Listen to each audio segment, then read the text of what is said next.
We all know about takings like eminent domain, where the government wants to put a highway through your living room. But sustainable development Nazis and their friendly word-processing lawyers have come up with some interesting new ways to take your private property. One way is to create conservation easements and historic trusts.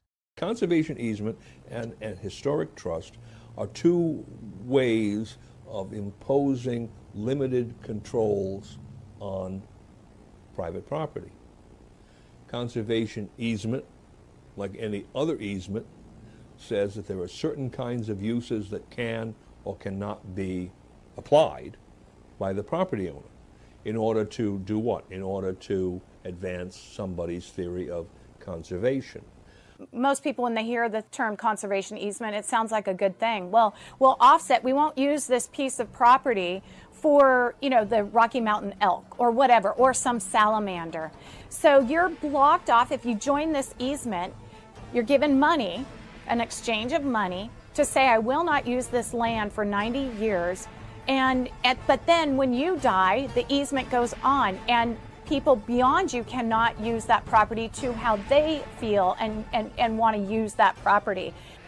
And the experience that most people who have had in regards to this endeavor is that after 10 years, the terms of that conservation easement make the land worthless, or actually a cost to them. And so it's a process of beating the landowners down until lands are simply surrendered. Once you've given into a conservation easement, you're finished. These entities are proliferating across the land as hundreds of thousands of helpless citizens who have been raped and pillaged now realize. Conservation easements are used to promise farmers that if they sign a conservation easement, their land will be a farm forever. And I've never met a farmer yet who wanted to leave the farm. They want to leave it to their kids. They want to, move on forward with it. And so they look at this, and they're under all kinds of pressure about what to do with their farms. So now they've come up with this plan to ease the pain of the farmers by signing a conservation easement. But they do it, it's signed in perpetuity, forever. And what the farmers begin to find out is, after a few years, all of a sudden they have nothing left to leave to their kids.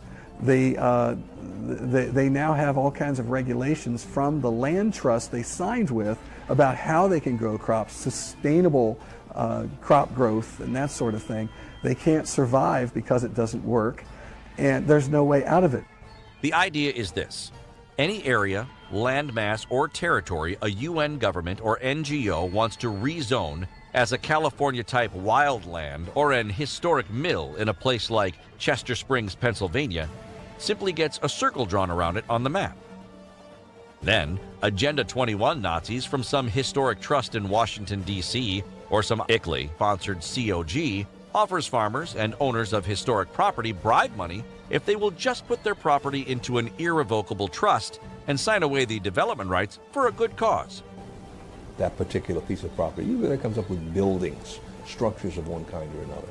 And so you're limited in making any kinds of changes there.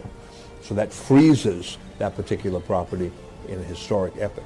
Conservatives believe, in their country, we love our history, we love our heritage, and anytime we have a chance to preserve it, then that's what we want to do. Well, they've come up with this sucker move called National Heritage Areas. National Heritage Areas are promoted to protect something historic that happened there. Fact of the matter is, I haven't been in one yet that wasn't preserved already through, a presidential residence, something like that. And it's the same environmental groups and same NGO organizations that are behind this. The farmer or property owner, needing money because the water and roads sustaining his land have been shut down by the Wildlands Project, agrees to an easement filed against his property. Property is taken for an easement. They only take a small strip of the property to be used, perhaps to put in a gas pipeline or something, a public utility. But it all comes down to a beneficial use of the property by the property owner is removed from his control. Little by little, through a complicated dance of legal shenanigans and outright deceit, the trust eventually gains control over the farm, the rural land, or some historic Chester Springs property. The original farmer or victimized historic property owner is then kicked off his land or out of his house when some infraction of the trust covenant, such as improper windows, is discovered. This particular piece of property, for one reason or another, or structure built on the property, has some kind of historic value, and you cannot change in any way that particular piece of property. Usually that comes up with buildings, structures of one kind or another. And so you're limited in making any kinds of changes there. The animals and the Agenda 21 Nazis are now free to roam into yet more wildlands and historic properties. I spent my entire career as a government appraiser, an appraiser of industrial, commercial, and residential property. And what I found in the year 2002 was that there was a revolution, a planning revolution going on. And it literally made it impossible to tell what property was worth or what you could do with it. Because even though it might be zoned for a use, you were not able to actually use it for that purpose. There's no rhyme or reason. The whole law in this area is what I call reflexive law. That is, the law just reflects what they want to do. And so endangered species is now interpreted, along with the precautionary principle, to allow local governments to do or say anything about a land use. So you might be zoned one way, but if your general plan says that you have to develop smart growth, well, you can't use it in the way that you thought you could, and you may end up having to sell your property to a developer, a favored developer, who's getting grants. Permit discretion is another tool used by local governments. If they like you, you might get a permit. If they don't like you, you won't get a permit. And that kind of abuse isn't as recognized as it ought to be. It clearly exists. Those who've been victims of it know it exists.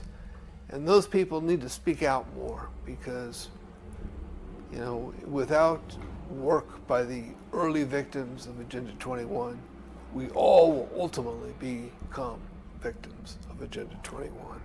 But if conservation easements and historic trusts don't work, sustainable developers have devised other schemes to take property. If you're out in the rural and suburban areas, you might be thinking, well, nobody's going to get me off my property. I'm here and I like it and I'm just going to keep living here. And sure, that seems great. But just think about this. Your roads won't be paved because your county has no more money.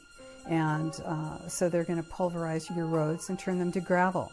Or you're going to have your well monitored and you're being restricted on the use. You might actually not be able to afford your insurance anymore, or you might have your insurance canceled because you're in an area that's a fire area.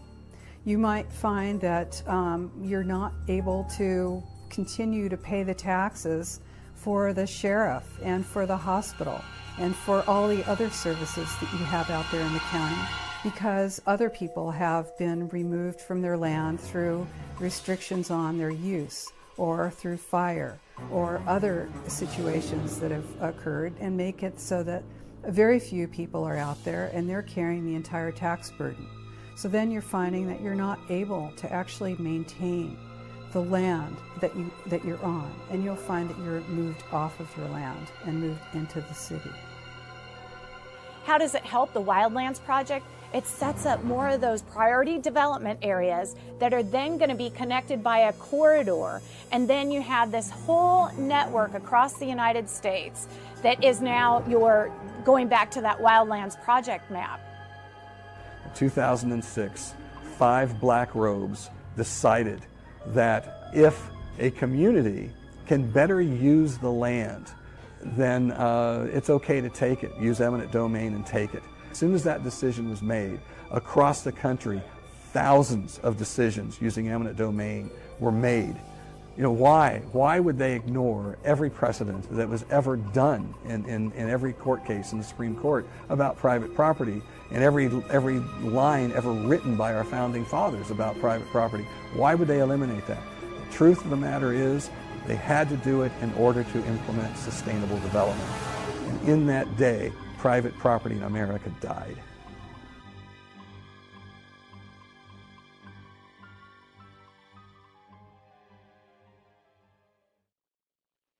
America is under siege. The globalists bought off the corporate media. They are literally enemies of the people. They know what they're doing. And they are selectively deciding what they want to burn down and what they want to destroy and what they want to take over.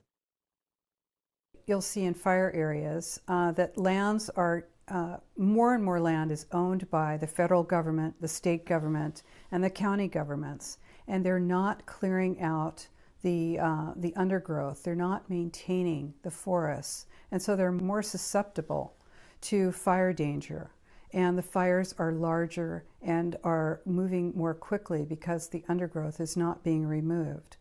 So people out in rural areas might find that they're restricted in whether they can return to their properties or not.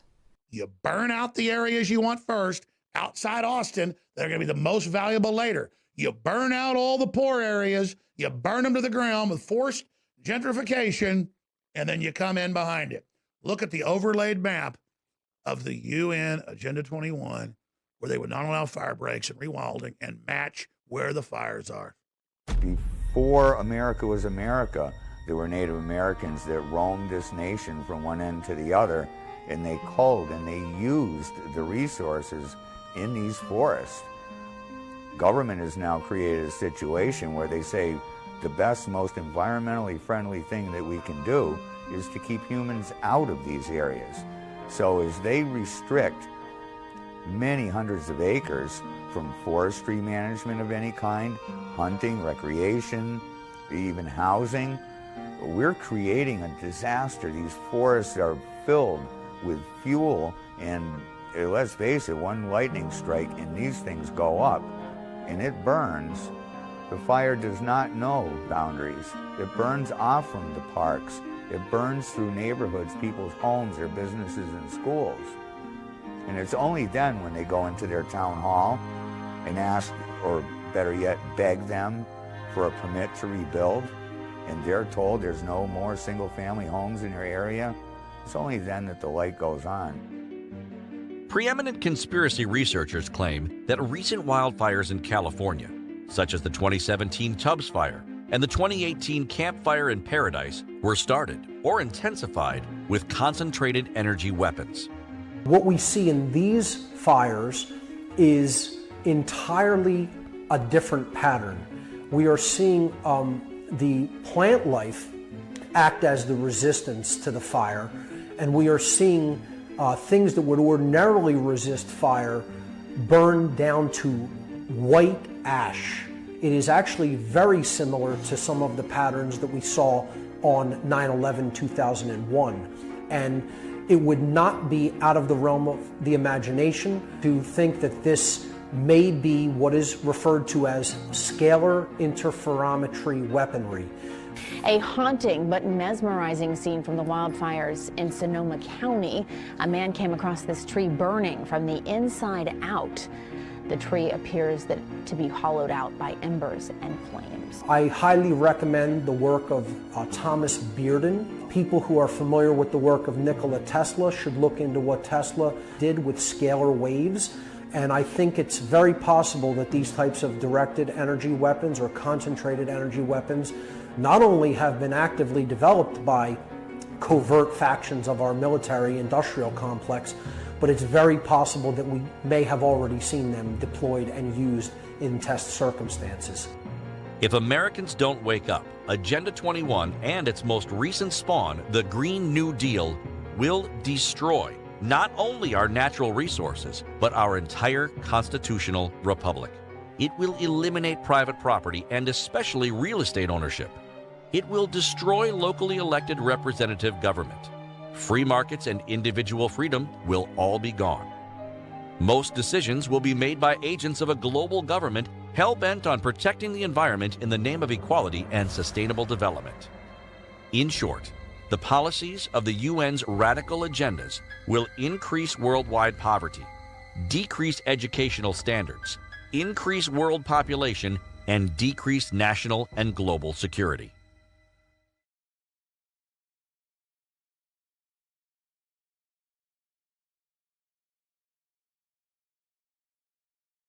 The United Nations is not ushering some new world order as advertised. It is reinstating the old world order, an order where the rights come from the state, not the deity. An order where unarmed citizens are helpless, hapless, and hopeless as their governments rape and pillage them with excessive taxes, steal their private property, and mass murder them in the name of national security. The greatest thing that our founders did when they created our constitutional republic was to say, you know what? Let's stop being a kingdom. Because we've noticed that no matter how much you limit a king, when you call somebody a king, at the end of the day, he's going to act like one, and people will always act like subjects. Let's be a constitutional republic. We created the new standard for liberty. The expanded rights of the people would be something that would spread throughout the world. What's interesting is, as we forget history, we steer ourselves towards the exact same thing our founders tried to keep us from. We have created an oligarchy in the judiciary by talking about how the Supreme Court issues rulings and makes law. We have created an oligarchy in Congress where we've established that the people believe that Congress can issue any law that they can pass by a majority.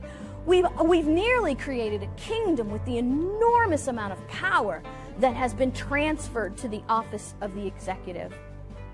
I think that if the people in this country were to recognize the necessity of getting back to the founders' plan, if they were to do that, that would throw a massive monkey wrench into the plans of the globalist oligarchy, because they want disarmed populations that are easy to control, and they want solidification of power.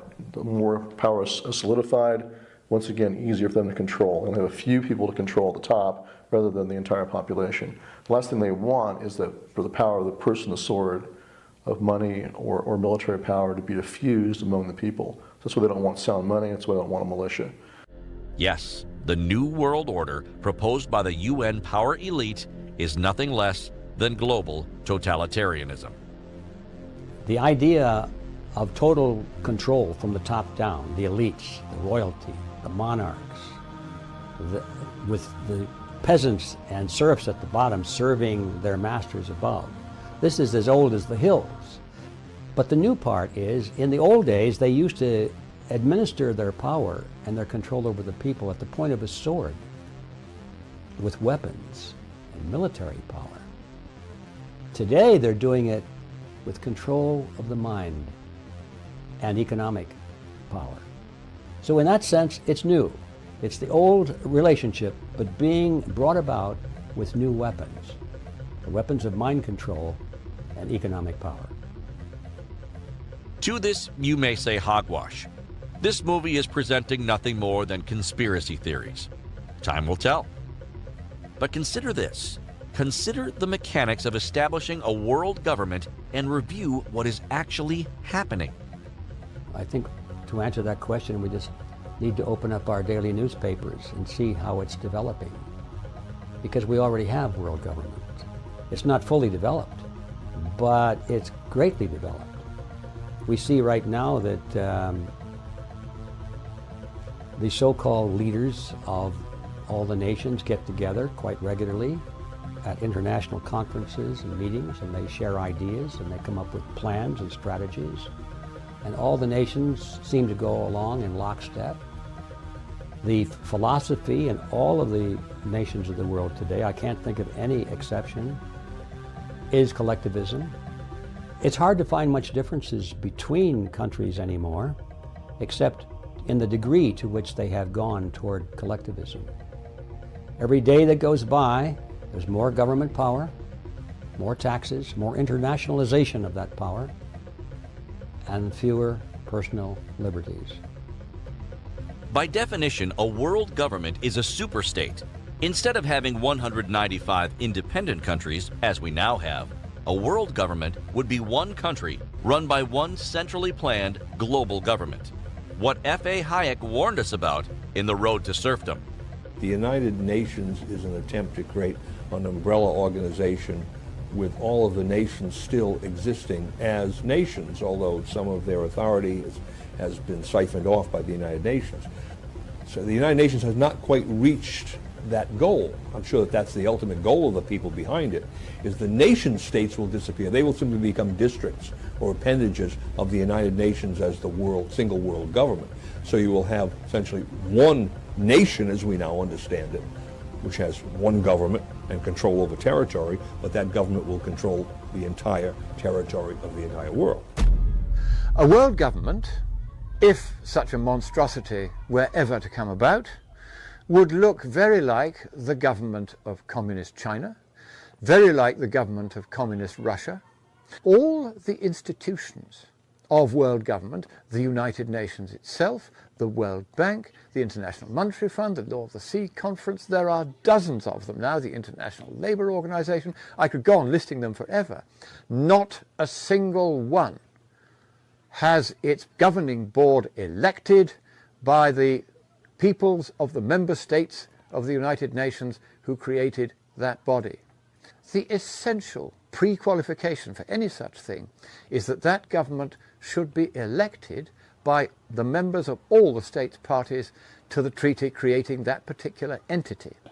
And you can imagine how unpopular it would be in places like Communist China if they were made to conduct elections for a world government, when the people would say, well, why can't we have elections for the government in China? And it is precisely for that reason that no world governing entity, the ones I've mentioned, is elected, because the communists won't stand for it. The criterion for consolidation would be mineral resources, land, water, air, cultures, languages, ethnicities, or even by local government jurisdictions. This is already happening with COGs, also known as Councils of Government. World government has always proven itself to be the worst of the worst in terms of political systems. All of the global powers of history have been antithetical to the principles of freedom and liberty. They rule by brute force. They do not recognize the rights under God of the individual. They believe the state to be supreme. They believe the state to be in the place of God, literally. We are more free when we are more sovereign as a nation. The more we acquiesce to those global institutions, the more freedoms we lose, the more of our constitutional form of government we lose. And so the best thing that the American people can do is totally reject America's involvement with any of these global institutions. The Great Seal of the United States, which was put together in the 1780s, contains the phrase Novus Ordo Seclorum, which is New World Order.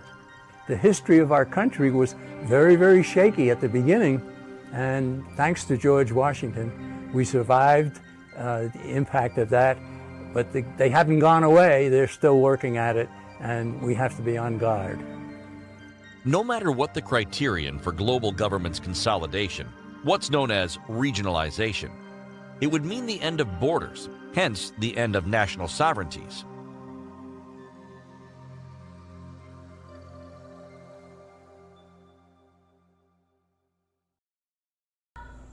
Regionalization is this means of taking over whole areas of county commissions and so forth, getting multiple communities, multiple counties into this, under a same umbrella. And what it does is it changes our system of government. Non-elected, appointed people are making decisions, and they have literally usurped the power of local elected communities. You elect, say, a city council that you want to run your community this way, but oh no, you're in this whole collection of counties. They've applied for the grants. They have are making the rules, and so you can't make that decision. So that means it doesn't matter who you elect.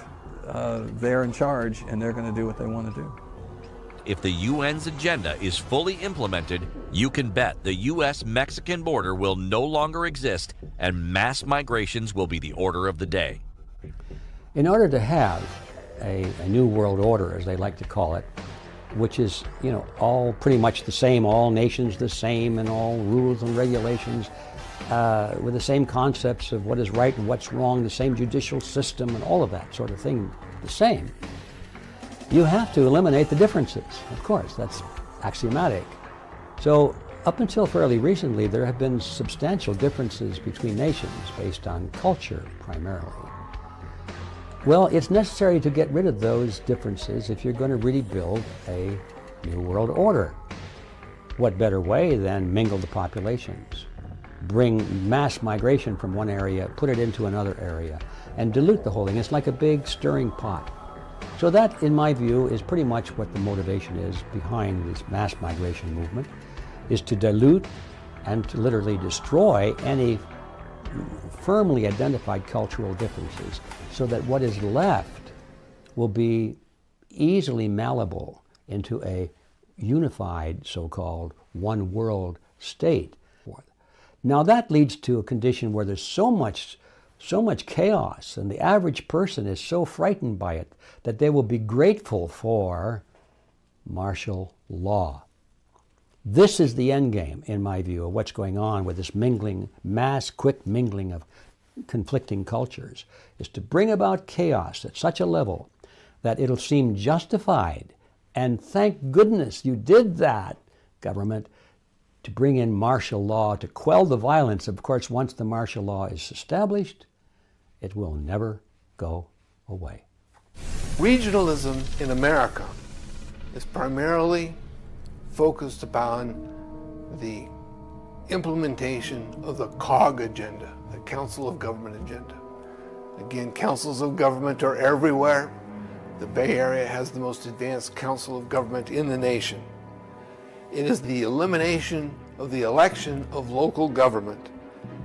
That is what dissolves the American Republic. And when you were in grammar school, at least in my era, we learned the most important facet of American government isn't what DC does. It isn't even what Sacramento does. It's what happens in your local community. And today, regionalism has been engulfed with this concept of councils of government, which puts local government into a position where it's implementing, without electoral accountability, globalist plans for ultimate inculcation into world government. Regionalization is an interim step to full globalization, and so it empowers the city-state or the mega-region. And most people are completely unaware of the mega-regions. There are 50 states in the United States, but there are 11 mega-regions. Specific locales that are huge cities are actually joined together. So you might have the Northern California mega-region, which goes from Northern California, extends into Nevada and into Washington. And then the Northern Washington mega-region actually goes into Canada. The Southern California mega-region extends into Mexico. So you're breaking jurisdictional boundaries. It's not the entire states that we're talking about. These are portions of states and portions of countries. You actually break the jurisdictional boundaries. So you can destroy the ability of individuals to have representative government. Again, this is all happening now. The writing is on the wall. Look at NAFTA, short for North American Free Trade Agreement, a regional trade law. This already happened. NAFTA was signed into law by Bill Clinton, the same rogue that signed Executive Order 12852 to unleash Agenda 21 across all federal agencies. NAFTA was a trade bill designed to bleed the U.S. dry in the name of social equity, one of the 3 E's of sustainable development discussed earlier. Social equity will not only fundamentally transform the United States of America, but all countries. It's about being fair and equal according to the United Nations and Agenda 21. Fair and equal. Okay, so does that mean that I can't sing. I'm a terrible singer. But other people can make lots of money off of their ability to sing. So under this, what is my payment under Agenda 21 and social equity? Since I can't make money from my voice because it's terrible, how is the government or the governments, how are they going to repay me? Under UN Agenda 21's NAFTA scheme, the United States has been deindustrialized, its middle class almost destroyed. The fact that this has happened under the watch of not only the UN's World Trade Organization, but the Democratic and Republican parties is proof that the governing elites in these entities are attempting to sabotage the United States. Many would call this treason. The mechanics of establishing a world government are happening all around us. Is this hogwash? We can see this in our daily lives. We are seeing high-rise buildings housing more and more people concentrated into cities and being drawn out of rural areas. We are seeing cameras pop up on every street corner. There are literally millions of cameras watching our every move. Smart meters, which are being installed on our homes every day, are measuring our energy use. And by that, the power companies can understand what we're doing. If we're using our hairdryer, the amount of energy we're using is showing up in their monitors. These are just 3 examples of how the implementation of the one world government is already happening.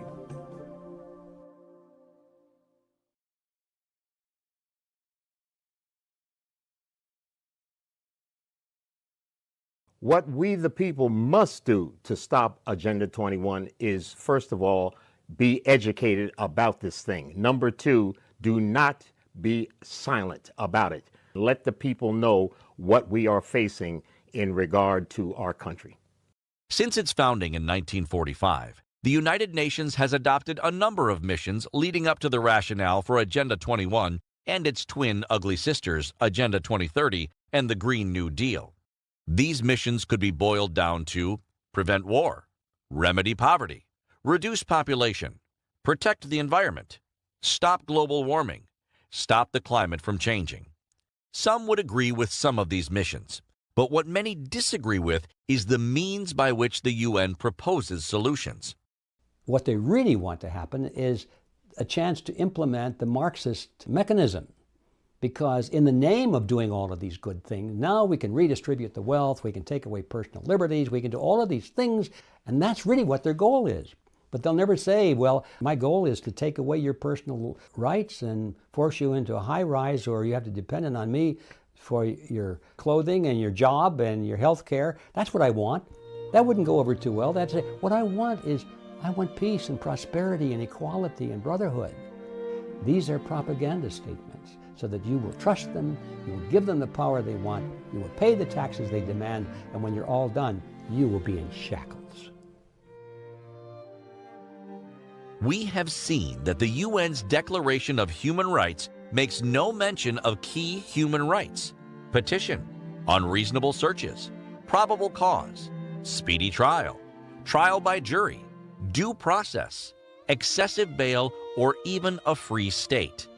But most alarming is the fact that nowhere in the UN Declaration are the words keep and bear arms, militia, or private property, as used to refer to real estate. What kind of an organization fails to mention private property rights and self-defense? Now's the time to ask yourself that question. The most essential principles of natural rights are your inalienable right to secure your own life, your own liberty, and your own property. What they're actually doing is hiding behind a title and creating a society of slaves and masters. Because if you do not have a right to secure your own life, if you do not have a right to secure your own property, then you are enslaved to whomever you're relying on to do that for you. Only a Marxist organization would fail to guarantee its constituents, whether people or nations, the right to keep and bear arms and the right to own and register private property. You see, that's what's wrong with the human rights agenda for the United Nations. They establish government as the masters over the people, where the U.S. Constitution establishes the people are the masters over government. Given this, and a long chain of other abuses, the United States should resign from the United Nations and suggest that all other nations that believe in private property rights and the right to keep and bear arms also resign. If the principles of capitalism, free enterprise, and individual responsibility really are better than the principles of socialism, central planning, and collective punishment, then let that be demonstrated to the world. But we don't even have that. We have crony capitalism, which is corporatism here in the United States and really worldwide, anywhere where they say capitalism is practiced. Certainly, we wouldn't want to descend down the path of socialism, because that will take us into totalitarianism even faster, because that is the central control of resources and the distribution of those resources by the state itself. So you're going into a much more totalitarian direction when you go toward the direction of socialism and central planning.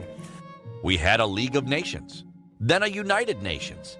Maybe humanity now needs an international forum based on the 10 amendments in the U.S. Constitution, rather than the 10 planks in the Communist Manifesto. I think we establish a new body, international, but much more limited in its scope. And this would be the United Democracies. And only those countries who regularly elect their governments by universal secret ballot should be allowed to belong. That way you exercise constraint and you prevent the body from being captured, as the UN has been captured by communists. Any constitution that loves its people enough to allow them to vote for the governing class, that and only that should be allowed to belong to the United Democracies.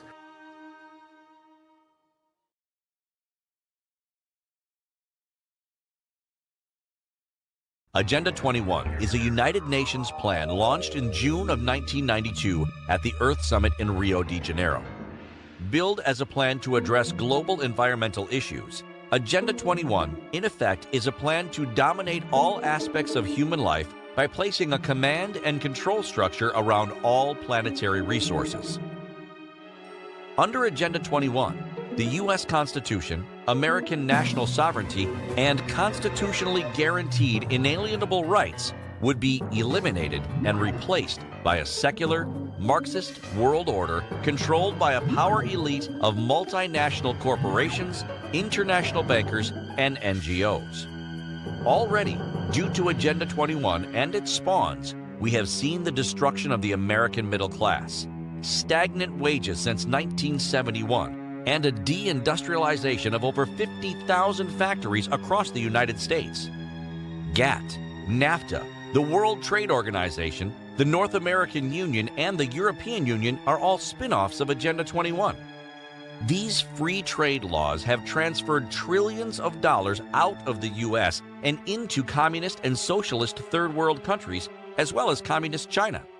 You know, there are a lot of things that are considered to be unsustainable under this Sustainable Development Plan. One of those things, of course, is your unrestricted use of water and energy. Because, you know, you're going to have to pay the true cost of water, which could be a huge amount of money. And this is the way that you restrict individuals in their use, is that you raise the costs of whatever it is that they're using to a point where they're not able to use these things anymore. This will be restricted and is in fact now being restricted under the United Nations Agenda 21 Sustainable Development Plan. Under the banner of social equity, one of the pillars of Agenda 21, massive redistribution of wealth has already rendered many of America's activities unsustainable, hence targeted for elimination by 2030.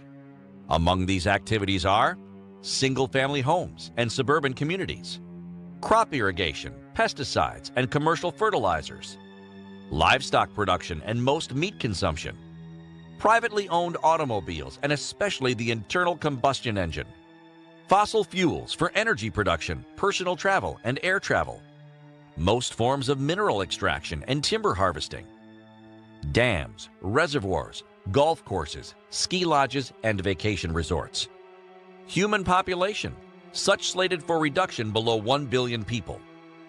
The globalists' true agenda for Agenda 21 is control of the population of the planet.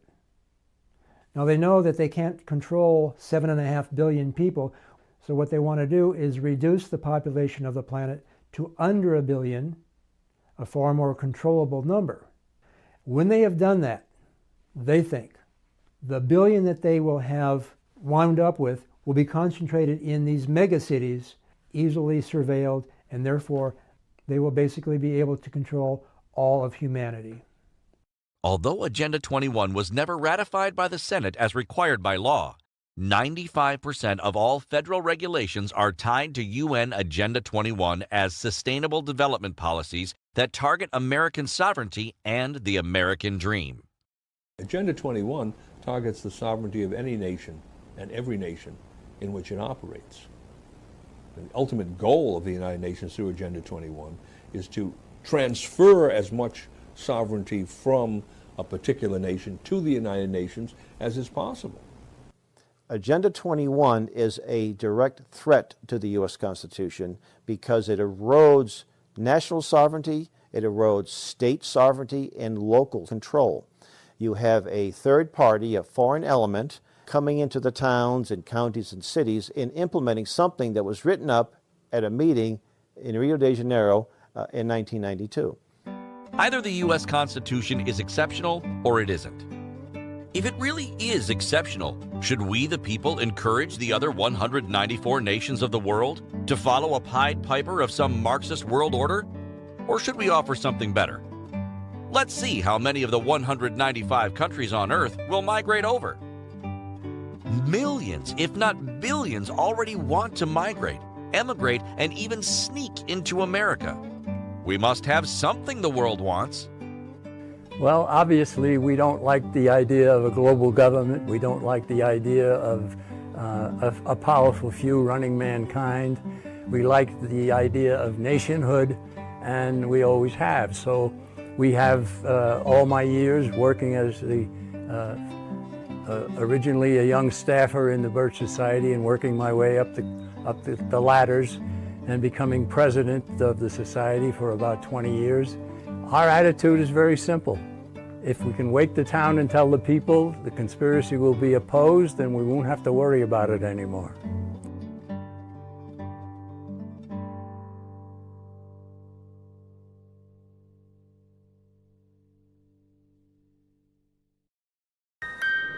I now give the floor to the Secretary General of the United Nations, His Excellency Ban Ki-moon.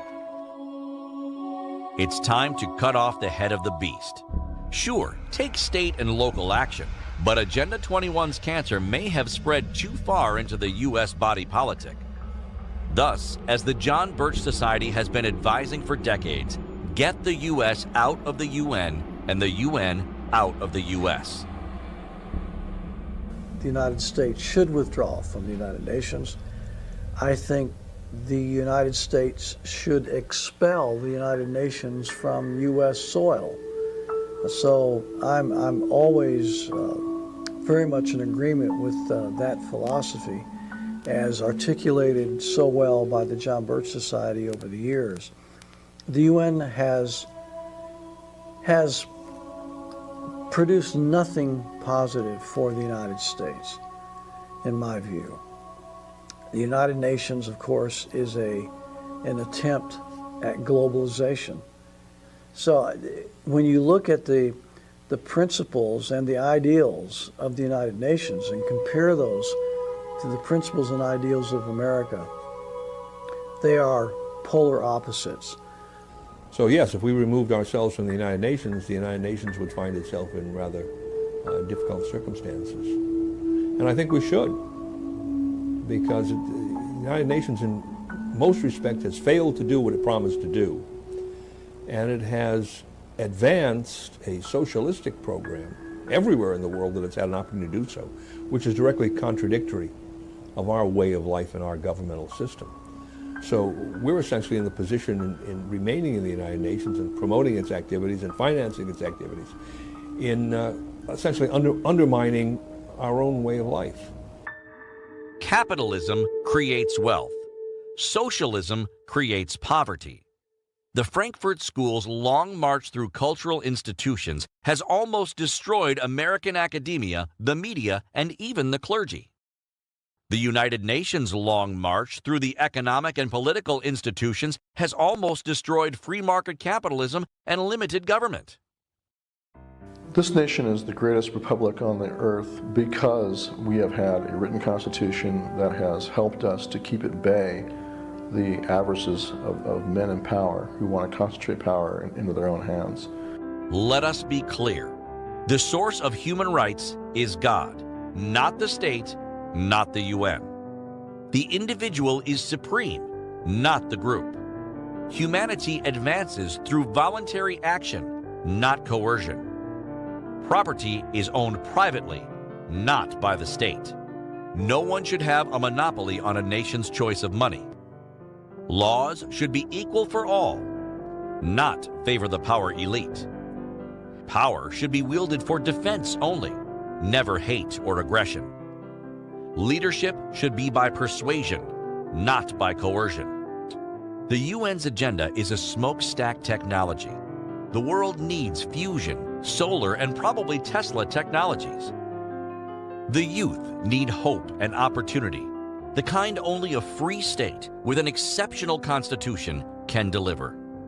Any other agenda is an agenda for world domination, a Marxist world order.